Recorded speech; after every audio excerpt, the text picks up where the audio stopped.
Hello বন্ধুরা, চলে এসেছি নতুন আর একটা রেসিপি নিয়ে। আজকে তোমাদের সাথে শেয়ার করব দই চিকেন। এখানে আমি নিয়েছি 500 মতো চিকেন আর নিয়েছি টক দই। টক দইটাকে আমি ভালো করে ফেটিয়ে নিচ্ছি। মাংসটাকে আমি ভালো করে ধুয়ে জল ঝরিয়ে রেখে দিয়েছি।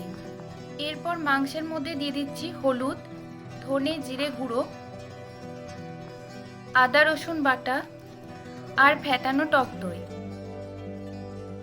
এটাকে ভালো করে মাখিয়ে আধ ঘন্টা মতো রেখে দেব।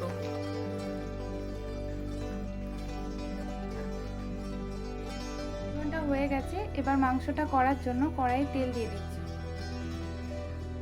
তেল গরম হয়ে এসছে। এবার তেলের মধ্যে গোটা গরম মশলা আর শুকনো লঙ্কা দিয়ে দিচ্ছি। পেঁয়াজ কুচি দিয়ে দিচ্ছি।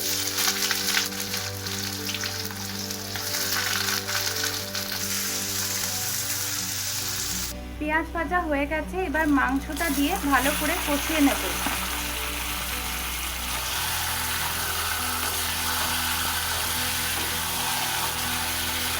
পরিমাণ মতো নুন দিয়ে দিচ্ছি।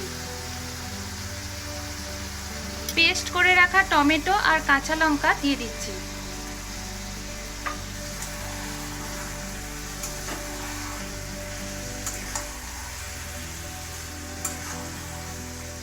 এবার আমি ঢাকা দিয়ে দিচ্ছি আর ঢাকা খুলে মাঝে মাঝে কষতে থাকবো।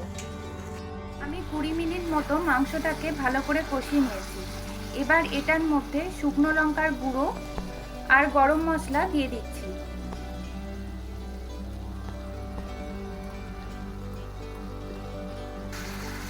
আর একটু কষিয়ে নিয়ে 1 গ্লাস মতো জল দিয়ে দেব।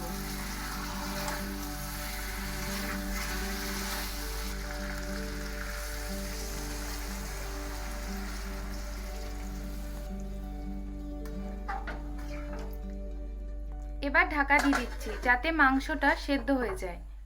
আমি 20 মিনিট মতো মাংসটা সেদ্ধ করতে দিয়েছিলাম। এবার ঢাকা খুলে এটার মধ্যে ধনেপাতা ছড়িয়ে দিচ্ছি।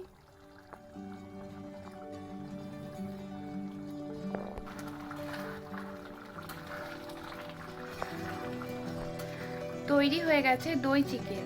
এই রেসিপিটি আপনাদের কেমন লাগলো তা অবশ্যই কমেন্ট বক্সে জানাবেন। আর ভিডিওটি ভালো লাগলে লাইক, শেয়ার ও সাবস্ক্রাইব করে দেবেন।